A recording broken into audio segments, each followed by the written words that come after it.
आप सभी को नमस्कार। आज के वीडियो में हम पटवारी एग्ज़ाम के लिए टॉप 30 एमसीक्यू देखेंगे जो कि जीएस के फॉर्म में होंगे।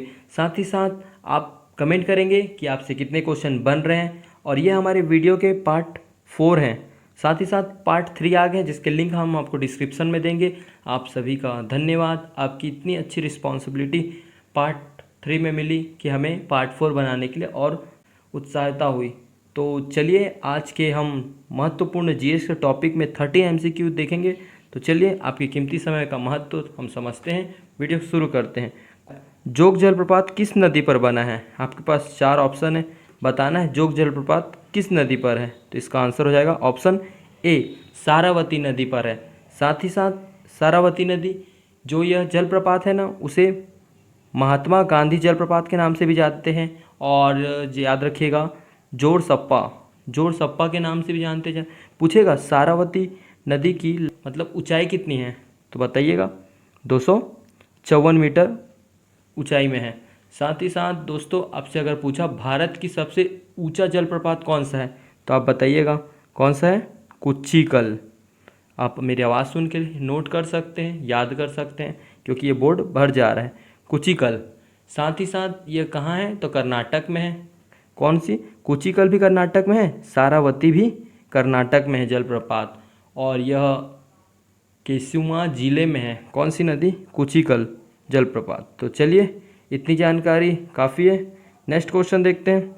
नेक्स्ट क्वेश्चन है, बल्ब के फूटने से ज़ोर से आवाज़ आता है, ऐसा इसलिए होता है क्योंकि option A right answer, bulb के बाहर की वायु निर्वात में घुसती है।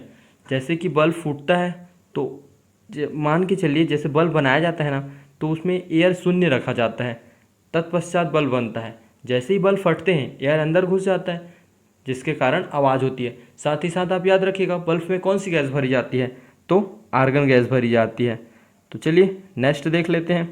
क्वेश्चन नंबर तीसरा है, निम्नलिखित में से किस प्रकार की तरंगों का प्रयोग रात में देखने वाले नाइट विजन कैमरे में होता है? तो किस प्रकार के कैमरे में होता है? ऑप्शन सी राइट आंसर, अवरक्त तरंगे। देखिए जो ये कार्य करती है ना, इंफ्रारेड तकनीक से करती है। किस तकनीक से पूछेगा तो याद रखिएगा इंफ्रारेड तकनीक से प्रयोग होती है, जो कि सेंसर लगा होता है। ये सेंसर ना लाइट को, अवरक्त तरंगों को फेंकने का काम करती है कैमरा, इसके कारण ही रात को देखने में मदद मिलता है। तो चलिए नेक्स्ट क्वेश्चन देखते हैं। क्वेश्चन नंबर चौथा, मुगल साम्राज्य में विघटन का लाभ उठाते हुए इनमें से किसने एक स्वतंत्र राज्य अवध की स्थापना की? तो अवध की स्थापना किसने की थी आपको बताना है। तो इसका आंसर हो जाएगा ऑप्शन ए, शहादत खान ने।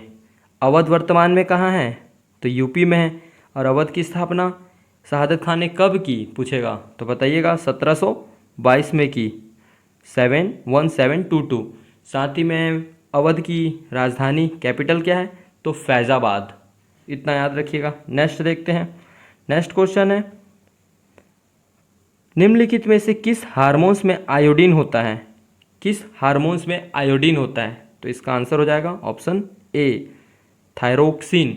साथ ही साथ ट्राई आयोडीरोनिन जैसे थायराइड में हार्मोन्स में आयोडीन की मात्रा होती है, इसमें भी होती है। और प्लस में याद रखिएगा क्या बोला, ट्राई आयोडायरोनिन। इतना लंबा नाम है, आप याद रखिएगा, ठीक है। नेक्स्ट क्वेश्चन देखते हैं। क्वेश्चन नंबर 6 है, वेरिफिकेशन की प्रक्रिया क्या है? What is this verification process? तो बताना है वेरिफिकेशन की प्रक्रिया क्या है। इसका आंसर हो जाएगा ऑप्शन डी, ऑथेंटिकेशन की प्रक्रिया।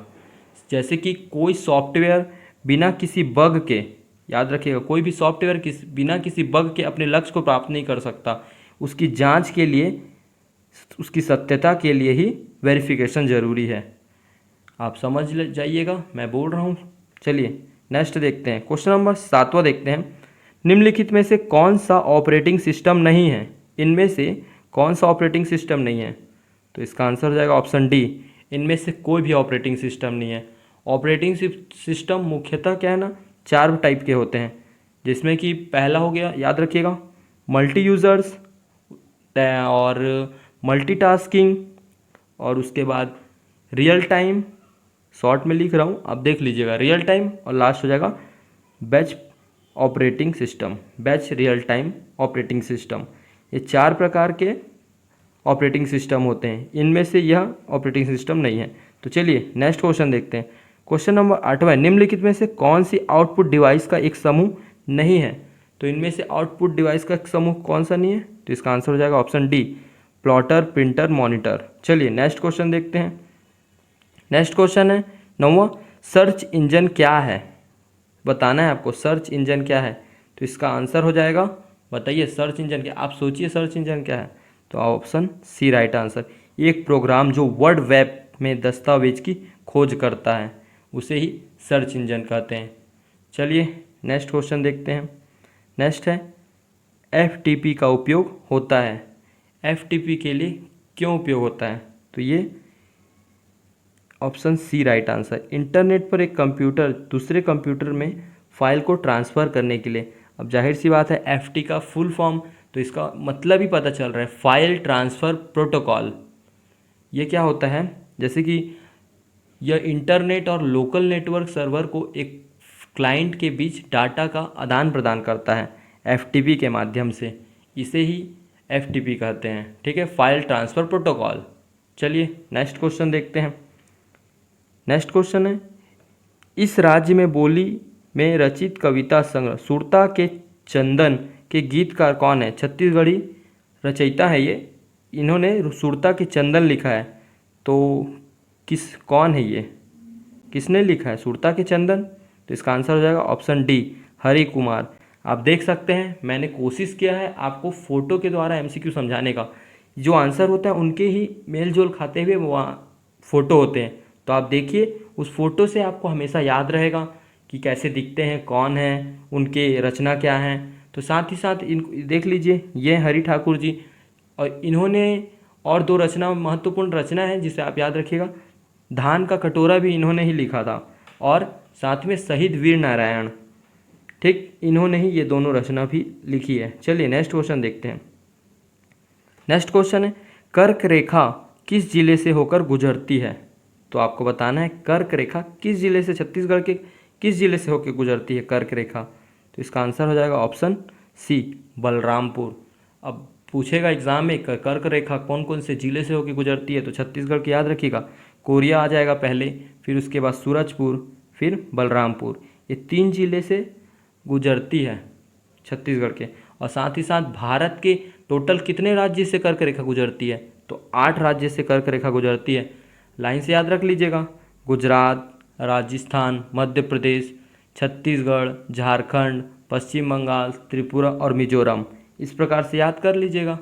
चलिए नेक्स्ट क्वेश्चन देखते हैं। नेक्स्ट क्वेश्चन है 13वां, सारंगढ़ एवं रायगढ़ के दरबारों द्वारा सम्मानित इस राज्य के संगीतकार कौन थे जिन्हें हारमोनियम बजाने की दक्षता थी? बताइए कौन है? इसका आंसर हो जाएगा ऑप्शन बी, पंडित पंचकौड़ प्रसाद पांडे जी। चलिए नेक्स्ट क्वेश्चन देखते हैं। क्वेश्चन नंबर 14 देखते हैं, इस राज्य में निम्नलिखित में से किस स्टेट के जमींदार ने अंग्रेजी सेना की सहायता की जिसने 1857 में सोना खान के जमींदार नारायण सिंह को पराजित किया? तो किस जमींदार ने सहायता की थी? तो ऑप्शन डी, देवरी। देवरी, जैसे कि वीर पूछेगा देवरी, तो ये याद रखिएगा देवरी के बारे में, वहाँ के राजा थे जिसने धोखा दिया था वीर नारायण सिंह को, पुलिस अंग्रेजों को बता दिए थे इन्होंने। साथ ही साथ आप वीर नारायण सिंह के बारे में याद रखिएगा, इन्हें छत्तीसगढ़ का प्रथम स्वतंत्रता संग्राम का सेनानी कहते हैं। साथ ही साथ इन्हें फांसी कब दिया गया था पूछेगा, तो याद रखिएगा 10 दिसंबर 1857। कहाँ दिया गया था? तो रायपुर के जय स्तंभ चौक पे। ठीक है, चलिए नेक्स्ट देखते हैं। क्वेश्चन नंबर 15 है, सूबा व्यवस्था के अंतर्गत इस राज्य में मराठा सूबेदार का मुख्यालय निम्नलिखित में से कौन सा है? तो कौन सा था? Option B right answer, Ratanpur. सूबा व्यवस्था इन्होंने कलचुरी वंश में चालू की गई थी सूबा व्यवस्था, और सबसे पहला सूबेदार किसने ये सूबा व्यवस्था चालू की? तो याद रखिएगा ब्योमकेन भोसले ने सूबेदारी व्यवस्था चालू की थी। चलिए, और फर्स्ट सूबेदार मैंने जैसे कहा कौन था? महिपत राव दिनकर जी। चलिए नेक्स्ट देखते हैं। क्वेश्चन नंबर 16 है, सरगुजा के मैन पार्ट में कौन सी खनिज पाई जाती है? तो कौन सी खनिज पाई जाती है?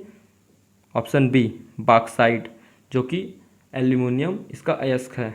चलिए नेक्स्ट देखते हैं। क्वेश्चन नंबर 17, अबुझमाड़िया इस राज्य में निम्नलिखित में से किस जनजाति की उपजाति है? 4 ऑप्शन है, सोचिए। इसका आंसर हो जाएगा ऑप्शन ए गोड़। चलिए क्वेश्चन नंबर 18 देखते हैं। इनमें से कौन सी दरार घाटी से होकर बहती है? दरार घाटी से होकर कौन सी नदी बहती है? तो इसका आंसर ऑप्शन बी नर्मदा नदी। अब नर्मदा नदी की बात है तो कुछ नर्मदा नदी के बारे में याद रखिएगा। जैसे कि नर्मदा नदी पूछेगा कि कहाँ से निकलती है, तो याद रखिएगा अमरकंटक की पहाड़ी से। अब अमरकंटक की पहाड़ी कहाँ है? मैकल श्रेणी में। और नर्मदा नदी की लंबाई कितनी है? तो 13-12 किलोमीटर, इतना आप याद रखिएगा। और इसे मध्य प्रदेश की जीवन रेखा के नाम से भी जाना जाता है। चलिए दोस्तों नेक्स्ट क्वेश्चन देखते हैं। क्वेश्चन नंबर 19 है, निम्नलिखित में से कौन सा एक रेडियो एक्टिव तत्व नहीं है? रेडियो एक्टिव तत्व नहीं है बताना है, तो कौन सी नहीं है? Option B right answer, zirconium नहीं होगा। चलिए नेक्स्ट क्वेश्चन देखते हैं। क्वेश्चन नंबर 20वां है, कृषि एवं संबंधित क्षेत्रों में किसे शामिल नहीं किया गया है? तो किसे कृषि व के क्षेत्र में शामिल नहीं किया गया है? तो ऑप्शन डी खनन एवं उत्खनन को शामिल नहीं किया गया है। चलिए नेक्स्ट देखते हैं।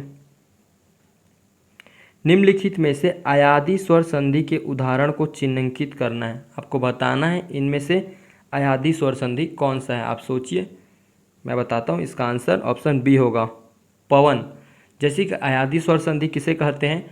तो संधि करते समय ना ए ओ के साथ कोई अन्य स्वर अगर आता है तो उसे हम अयादी स्वर संधि कहते हैं। जैसे कि हम देखें पवन, और याद रखिएगा नायक। तो नायक पे कैसे हो जाएगा? न धन अक, न ए आया ना, न धन अक में नायक, नायक। तो इसी प्रकार से कौन सी संधि पूछता है एग्जाम में, पटवारी एग्जाम में। तो चलिए नेक्स्ट देखते हैं। क्वेश्चन नंबर 22वां है, गंधर्व शब्द की उत्पत्ति के आधार पर किस श्रेणी में सम्मिलित किया जाएगा? तत्सम शब्द में। चलिए नेक्स्ट देखते हैं। नंबर 23 देखते हैं। निम्नलिखित में से देशज शब्द के उदाहरण को चिन्हांकित करना है। इसमें से देशज शब्द कौन से हैं? तो ऑप्शन ए खटर पटर। तो देशज शब्द के बारे में, वे शब्द जिनकी उत्पत्ति के मूल का पता ना हो परंतु वे प्रचलन में होती है, उसे ही देशज शब्द कहते हैं। याद रखिएगा, जैसे कि खटर पटर, खिचड़ी, पकाड़ी, डोंगा, पगड़ी, ऐसे ऐसे चीज़ देशज शब्द कहलाते हैं। देशज, विदेशज, ये सब शब्द पूछता है, आप इसे याद रखिएगा, ठीक है। चलिए नेक्स्ट क्वेश्चन देखते हैं। भविष्य में होने वाला उपयुक्त वाक्यांश के अर्थ को व्यक्त करने के लिए निम्नलिखित में से उपयुक्त शब्द का चयन किया गया है। बताइए किस शब्द का यूज़ किया गया है? तो ऑप्शन डी भावी शब्द का यूज़ किया गया है। नेक्स्ट देखते हैं। जब आपातकालीन की घोषणा प्रवर्तन में हो तो विधानसभा का 5 वर्ष कार्यकाल पूर्ण हो जाने के बाद इसकी अवधि के एक बार में 1 वर्ष के लिए कौन बढ़ाएगा? इसकी अवधि को 1 वर्ष कौन बढ़ाएगा? तो इसका आंसर हो जाएगा ऑप्शन डी संसद द्वारा बढ़ाया जाएगा। चलिए 26वां क्वेश्चन देखते हैं।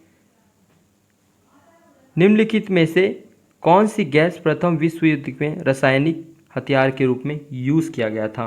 तो प्रथम विश्व युद्ध में ऑप्शन बी मस्टर्ड गैस का यूज़ किया गया था। साथ ही साथ याद रखिएगा प्रथम विश्व युद्ध कब लड़ा गया था? 28 जुलाई 1914 से लेके 11 नवंबर 1918 तक लड़ा गया था। इतना आप याद रखिएगा। चलिए नेक्स्ट क्वेश्चन देखते हैं। क्वेश्चन नंबर 6 है, मंगलौर बंदरगाह से किस खनन क्षेत्र का लौह अयस्क निर्यात होता है? बी कुंद्रेमुख इसका राइट आंसर होगा। चलिए नेक्स्ट देखते हैं। क्वेश्चन नंबर 28 है, 1917 में इस राज्य के रायपुर में इनमें से किसने होम रूल लीग की शाखा की स्थापना की थी? रायपुर में होम रूल लीग की स्थापना किसने की थी हमें बताना है, और साथ ही साथ होम रूल लीग की स्थापना किसने की थी। तो अगर पूछेगा होम रूल लीग की स्थापना किसने की, तो बताइएगा। बाल गंगाधर तिलक ने की थी, कब की थी? तो 1916 में की थी। आप इनका फ़ोटो देखिए, ये किनका फ़ोटो है, तो जिनमें इनमें आंसर दिया होगा तो आप बताइए इसका आंसर क्या होगा। तो इसका आंसर हो जाएगा ऑप्शन ए, रविशंकर शुक्ल, जो कि देख लीजिए ये रविशंकर शुक्ल जी हैं। छत्तीसगढ़ में 1918 में स्थापना की गई थी होम रूल की। कहाँ की गई थी? तो रायपुर में। चलिए नेक्स्ट देखते हैं। क्वेश्चन नंबर 29 है, निम्नलिखित में से कौन सी तीज इस राज्य में अविवाहित लड़की द्वारा वैशाख माह में मनाया जाता है? तो बताइए कौन सा मनाया जाता है? इसमें आंसर ऑप्शन डी, उपयुक्त में से कोई सी भी नहीं। लास्ट क्वेश्चन देखते हैं। क्वेश्चन नंबर 13 है, इस राज्य में कलचुरी वंश के इनमें से किस राजा ने बस्तर के नागवंशी शासक सोमेश्वर देव को पराजित किया था? तो बताइए सोमेश्वर देव को किसने पराजित किया था? तो ऑप्शन ए, जाज्जल्यदेव प्रथम ने। तो चलिए आज के सेशन में हमने महत्वपूर्ण क्वेश्चंस देखे। यह सारे क्वेश्चन 2016 पटवारी एग्ज़ाम के हैं, जिसमें से मुख्य मुख्य जो एग्ज़ाम के पॉइंट ऑफ व्यू से इम्पॉर्टेंट है, हमने वो सब सारे क्वेश्चन को आज आपको बताने का प्रयास किया है। तो चलिए, अगर आपको वीडियो पसंद आया तो लाइक कीजिए, शेयर कीजिए, कमेंट ज़रूर कीजिएगा आपको वीडियो किस प्रकार से लगा। तो चलिए दोस्तों, मिलते हैं नेक्स्ट वीडियो में। तब तक जय हिंद, जय भारत, जय छत्तीसगढ़।